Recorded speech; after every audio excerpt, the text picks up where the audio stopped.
증시가 추풍낙엽처럼 무너졌습니다. 코스피 200이 10% 가까이 하락하고 코스닥이 11.3% 하락하고요. 삼성전자 하이닉스가 지수만큼 하락을 했고 대만 각권이 8% 넘게 하락을 했고 나스닥도 장중에는 6% 가까이 무너졌었거든요. 서킷 브레이크 사이드카가 동시에 나왔는데 이게 역대 세 번째입니다. 그냥 패닉을 출현시켰죠. 그냥 팔고 싶은데 살 사람이 없으니까 주가가 계속 밀려나가는 거예요. 오늘 이제 유튜브를 빨리 못 찍었었던 이유 중에 하나가 이제 오늘 생일이어가지고 생일 파티를 하고 있었는데 생일인데 주가가 같이 떨어지니까 무슨 이런 선물이 있나 세상에. 그쵸? 주가 하락을 선물로 받았습니다. 굉장히 좀 충격을 받았다가 어쨌든 저도 집에 와서 정신 차리고 이제 방송을 찍는데 오늘 문제는 이거였었습니다. 하락할 거라는 우려들은 많았었어요. 저도 영상에서 계속 찍었었는데 결정타가 없이 이렇게 증시가 갑자기 무너진 게 제일 아이러니하거든요. 대체 무슨 이유 때문일까? 저번 주에 실업률이 4.3% 나온 거는 이미 미국 증시가 그날 맞았던 거고 한국 증시로 전이가 될 수 있는 정도는 됐겠죠. 근데 그렇다 한들 이렇게까지 많이 떨어질 건 아니었거든요. 그리고 미국 증시도 나스닥을 보면은 장중에 이게 마이너스 6%까지 내려갔었습니다. 지금은 4.4 정도까지 내려가 있었는데 미국 증시도 엄청 패닉이었죠. 뭐 데이장에서는 엔비디아가 마이너스 15%, 테슬라도 마이너스 15% 이렇게 갔었거든요. 이번에는 데이장을 해주는 미국 회사 하나가 있는데 거기서 자기네가 손실을 보니까 중단을 시켜버리죠. 2시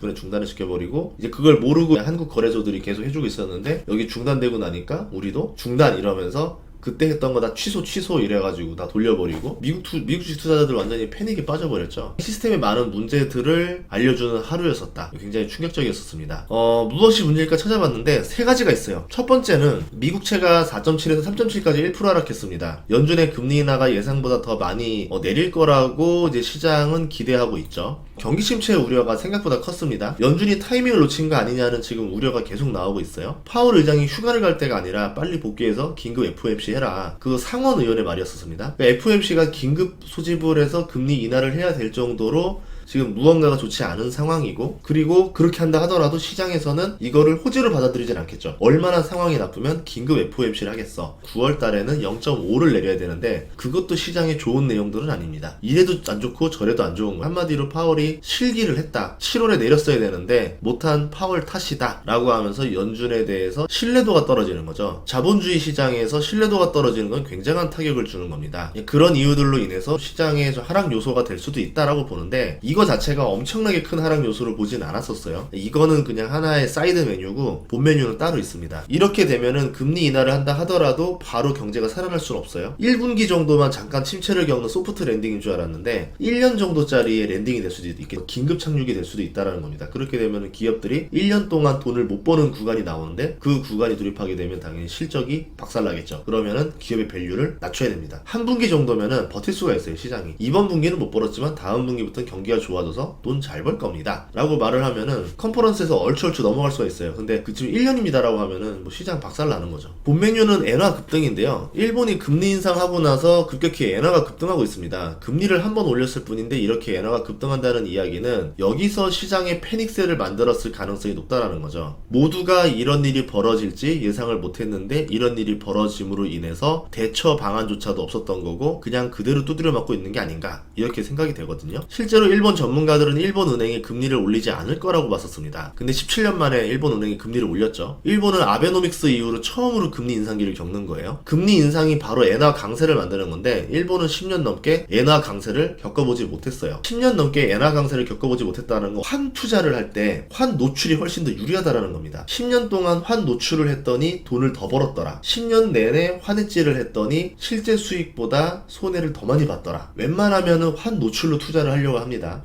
엔캐리 자금으로 달러, 대출, 채권같이 이렇게 안전자산에 투자하기도 하지만 주식 같은 위험 자산에도 투자하거든요. 특히 이번 빅테크 같은 경우는 매력이 있는 투자처죠. 그동안 엔화 약세 상태였기 때문에 엔캐리 자금은 환해지를 하지 않는 게 더 유리했었습니다. 환해지는 금리차만큼 수수료가 나오기 때문에 미국이랑 일본의 금리차가 크잖아요. 수수료가 세게 나옵니다. 거기다가 엔화가 약세로 가고 있어요. 당연히 환 노출을 하는 게 훨씬 더 유리하죠. 그러다 보니까 엔화 강세에 대비를 하지 않았죠. 이번에 주가 하락이랑 맞물리면서 패닉셀이 나온 게 아닌가 이렇게 추정을 해보고 있습니다. 한국 거래소도 엔캐리 트레이드 청산이 코스피 코스닥 하락 원인으로 지목하고 있는데, 과거에도 그랬듯이 엔캐리 청산이 무서운 건 뭐냐면 미국보다 아시아에 더 큰 타격을 줘요. 코스피에서 빠져나가는 자금만큼 신규 유입 자금이 들어와야 되는데 지금 공포에 질렸죠. 한국으로 들어오는 자금이 없습니다. 지금은 공포에 질린 장이기 때문에 뭐 사람들이 강한 공포가 오면 바로 V자 반등 온다, 그래서 지금 저점 투자를 하시려는 분들도 있을 텐데, 이럴 때는 극약 처방 정책이 나왔을 때 V자 반등이 나오는 거고, 지금 같은 경우는 총성이 울렸는데 방향도 모르는 거예요. 대체 왜 떨어지는 거야? 이거 뭐가 문제야? 엔캐리가 문제래. 그러면 어떻게 대처할 거야? 대처 방안도 없어요. 대책으로 내세울 수 있는 것도 아니에요. 중앙은행들이 지금 그럴 수 있는 상황도 아니에요. 우리가 N을 가지고 어떻게 정책을 내겠다? 이런 게 나올 수도 없어요. 시장의 공포가 지워지려면은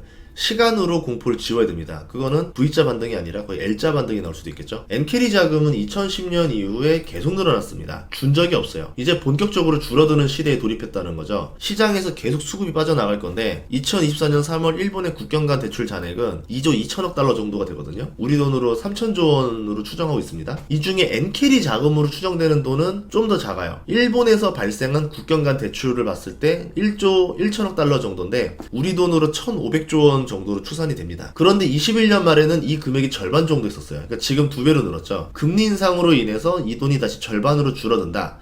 그럼 시장에서 NK 청산 금액은 750조 원 정도가 되겠죠.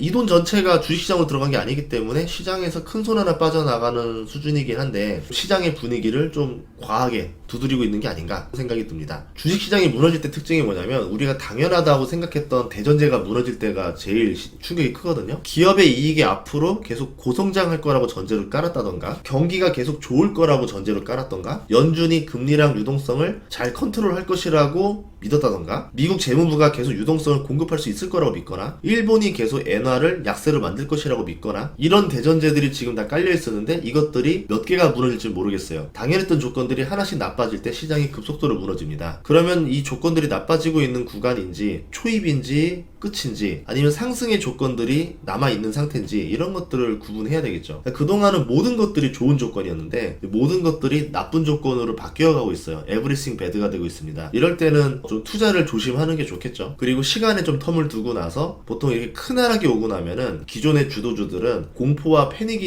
있기 때문에 다시 오르기가 쉽지가 않아요. 과거처럼 다시 전고점을 빠르게 돌파하는 모습이 나오기는 어려울 수도 있습니다. 아니면 새로운 주도주가 나오겠죠. 기존의 이 도시에서 헌 아파트들이 있는 거를 부시고 새로 재건축하는 게 쉬운 건지, 아니면 도시 변두리에다가 바로 아파트 하나 새로 지어서 분양하는 게 더 쉬운 건지, 이렇게 생각하면 돼요. 새로운 신도시가 나올 가능성이 더 빠르다. 그러면 지금 내가 투자할 때는 기존 주도주가 다시 V자 반등에 투자하는 것보다는 조만간 새로운 주도주가 등장할 건데 그게 어디인지를 미리 준비하는 게 더 훌륭한 투자가 되지 않을까. 왜냐면 지금은 새로운 주도주든 과거 주도주든 다 주가가 박살나서 바닥이거든요. 저렴하게 살 수 있는 기회일 수도 있습니다. 다음 시간에도 좋은 정보로 찾아뵙겠습니다. 구독과 좋아요, 알림 설정 부탁드릴게요. 고맙습니다.